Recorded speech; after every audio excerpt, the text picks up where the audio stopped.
This, my friend, is the book of rules to not break when it comes to film composition. There is everything in this book to avoid any mistakes when it comes to making the best shots. I mean, look at this.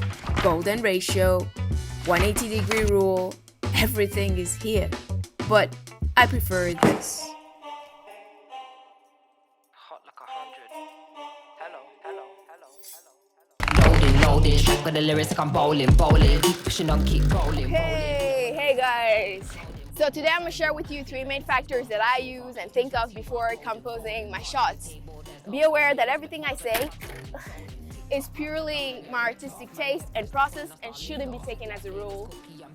Because at the end of the day, what the hell is art without freedom, right? But we all think to have a beautiful shot, we need expensive gear. Which is absolutely not true.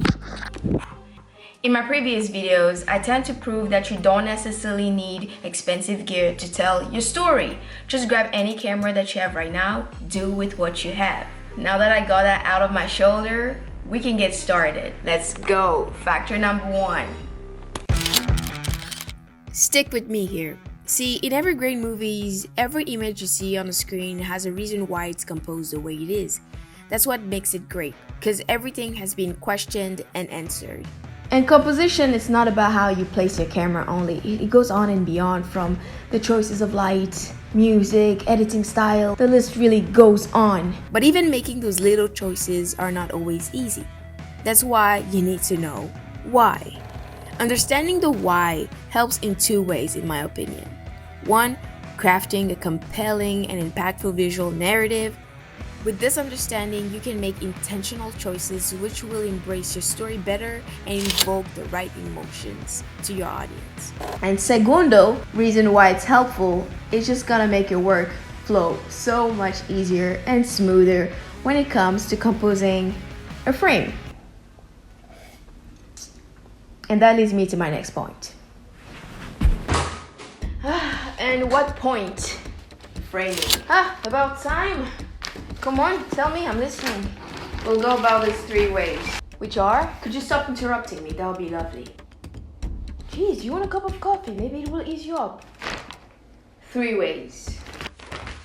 Space, subject, camera movement. Now, tell me a story about someone somewhere doing something. Are you writing a book? Tell me. A girl in a bedroom, sitting. Really? Could you be more creative? A happy girl in a garden, sitting. I'm sorry, but what does it have to do with all your 3 points? You're really not paying attention, are you?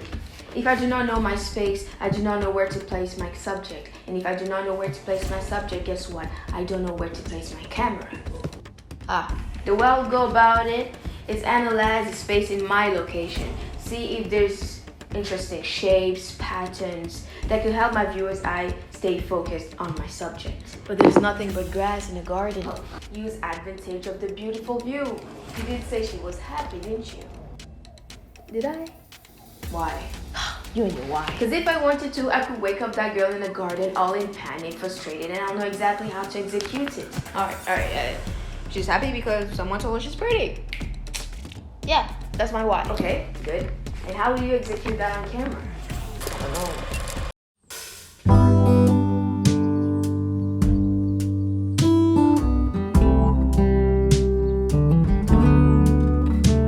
There you go.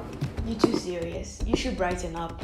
A bit like this place, you know. No, this is the tone I wanted for this scene. By the way, you're leading me to my next point. Let me guess. Light.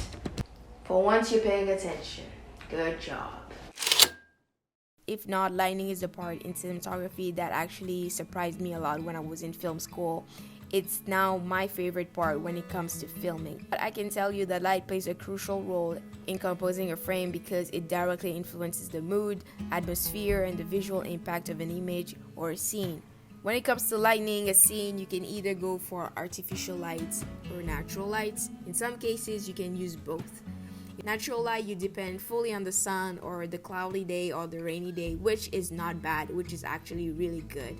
But I don't like it in my shots. I don't like using natural lights when I'm in my apartment, because if you did not notice it yet, my apartment is really white. Like, the walls are white, there's no colors.